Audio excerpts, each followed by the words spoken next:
if you were put in another person's country for a day, and I'll say for a week, and you wore their clothes, more willing to, that's what we need, we all need. Okay, thank you. You're welcome. Thank you.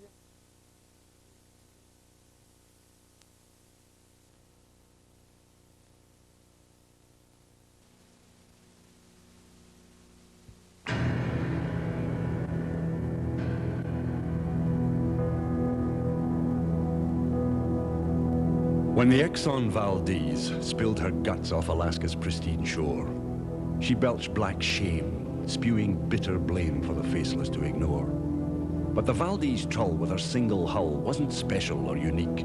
It was just bad luck the thing got stuck to hear the faceless speak. Where oil slicks spread, the birds are dead, their feathers destroyed by tar. The seals are gone. No salmon spawn where the thick black globules are. No whales sound their flow to hunt for food in a sea of crude that smothers the life below.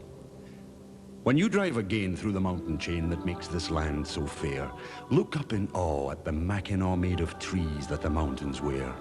And you might take note that the once thick coat is showing wear and tear. It still looks fine, but the holes are sign that the faceless ones are there. When the hills are bare, there'll be no soil there for trees to fasten on, just plain raw rock. The bright woodcock will be vanished, long dead and gone. There'll be no life there for the grizzly bear, neither cougar nor wolf will prowl. No sign of flight through the woods at night will signal the spotted owl. There's blood in the ooze from the tanker's screws. There's blood in the chainsaw's teeth. There's dread in the thread of the steel cat's tread the torn earth screams beneath.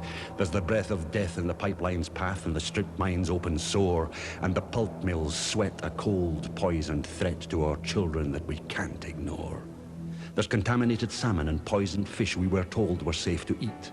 And if caught outside of the grim red tide, they say mussels can still taste sweet. A drop in the ocean is just a drop. But its meaning has changed today when one toxic drop has the power to stop a migrating whale midway. These are the gifts of the faceless ones, the ones who will swear not I, as they defend to the tasteless end their plight and their right to ply. They'll swear you threaten their livelihood, that your ignorance is plain, and all the time they produce the slime the papers call acid rain. And they'll tell you that Pontius Pilate's dead, that his days and his ways are gone. Did he wash his hands of the empire's plans for the cedars of Lebanon? They cut and they squandered the forests there, and they shipped the lumber home. And the desert sands of the Arab lands are the legacy of Rome. We must take aim at the faceless ones, though they're always hard to find. They take no blame, but they're all the same, the blind who lead the blind. They sit in power in ivory towers and decree how we live our lives. They throw us bones and honing stones, but they own the long, sharp knives. They'll take no blame for the cancer flames that pour through the ozone holes. They'll hear no tales about dying whales or ice melting at the poles. They'll disown Bhopal and the Love Canal and Chernobyl's grim despair, and they'll wash their hands of the blasted lands lying barren and bleak and bare.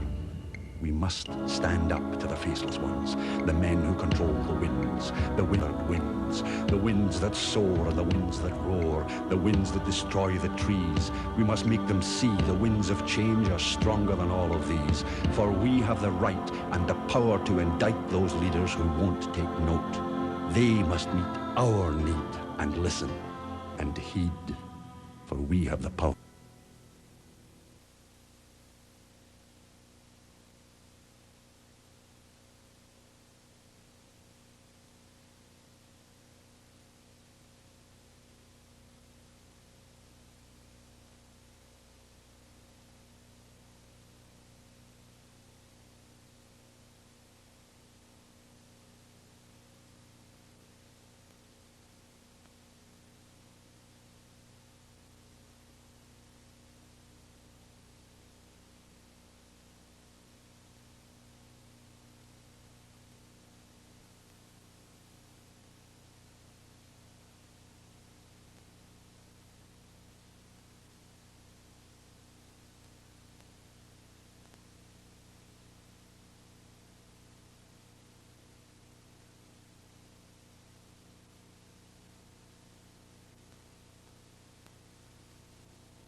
as moratorium. They reluctantly straggle back to harbor. Boats are cleaned, repaired, readied for a lengthy hibernation.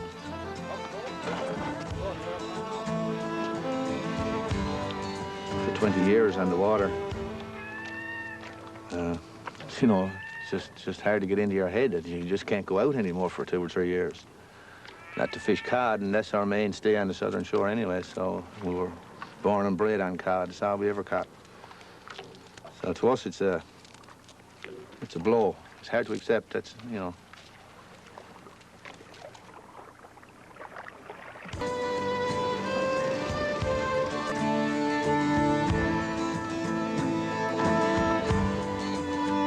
The fishery in Newfoundland and Labrador was once bountiful.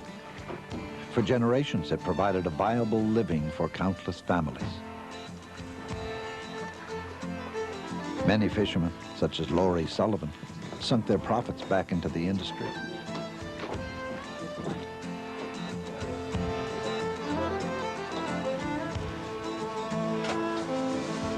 Laurie, for example, has $500,000 invested in boats and computerized tracking equipment. The stock has decreased dramatically the last few years, because 4 years ago, 5 years ago, you could have 20 or 30 nets, and you could go out and load a boat like this in 3 or 4 days. I mean, now a boat like this is carrying about 140 nets, and you can be out for a week, and you still want to, you won't get half a load. The alarming decrease in fish landings began in the 1980s. Fishermen repeatedly warned government, but government scientists kept telling them not to worry. They'd never catch all the fish. Under this management, fish stocks plummeted some 400 million pounds since 1985. In addition to the way government mismanaged the industry, fishermen also saw how it responded to human need in already fished-out communities. Cartwright, Labrador. The fish disappeared from here more than a decade ago.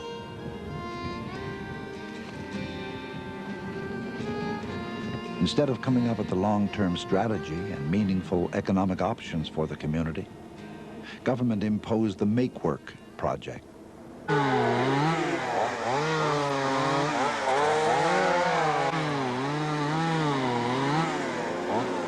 These men are cutting wood for no one, making a trail that leads nowhere.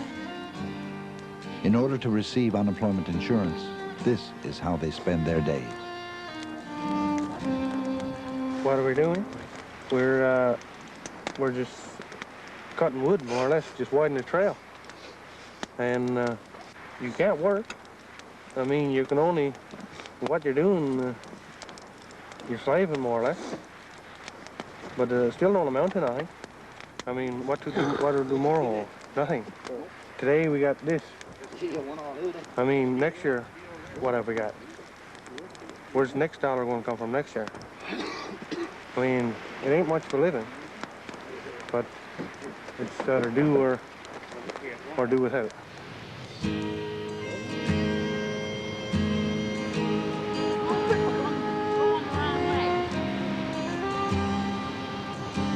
Some form of punishment because we never did very well with the fish last summer.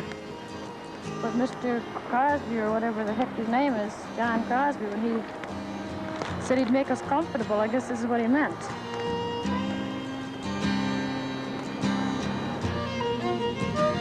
While government punished the victims, it did nothing to solve the underlying problems.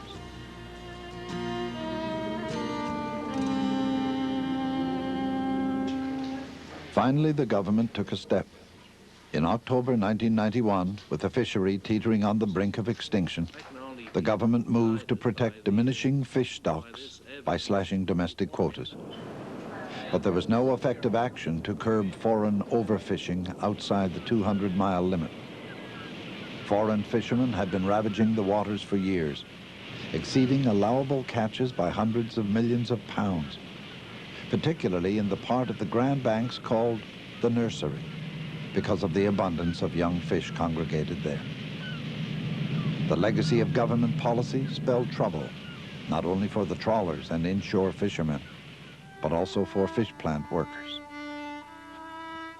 All across the East Coast, plants were closing down. There was simply not enough fish being caught to keep them open. Fish plant workers were finding themselves locked out of work, left to wonder what was to become of them. Trepassey, along Newfoundland's south shore, tells the story for many. Until a couple of years ago, Trepassey was a thriving community. Then Fishery Products International, the town's sole employer, shut down the plant. Overnight, despair descended on Trepassey. 800 people were thrown out of work.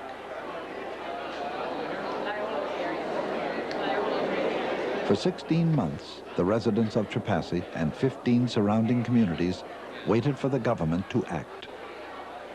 In September 1991, John Crosby, the Minister of Fisheries, held a public meeting in the community. Trepassey is in John Crosby's riding. The fish plant workers and their families are his constituents.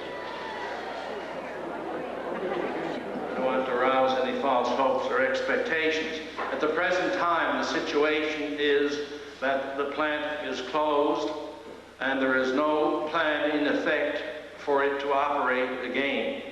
There have been no proposals put forward for the possible use of the Trepassey plant for some other purpose other than the traditional ground fishery. You say lack of fish. For who? For Canadians. The foreigners are out there side by side fishing with our trawler men, taking fish that probably could be processed right now in Trepassey. What do? Stand idly by and let them take it? Now you say it's our fish, but unfortunately international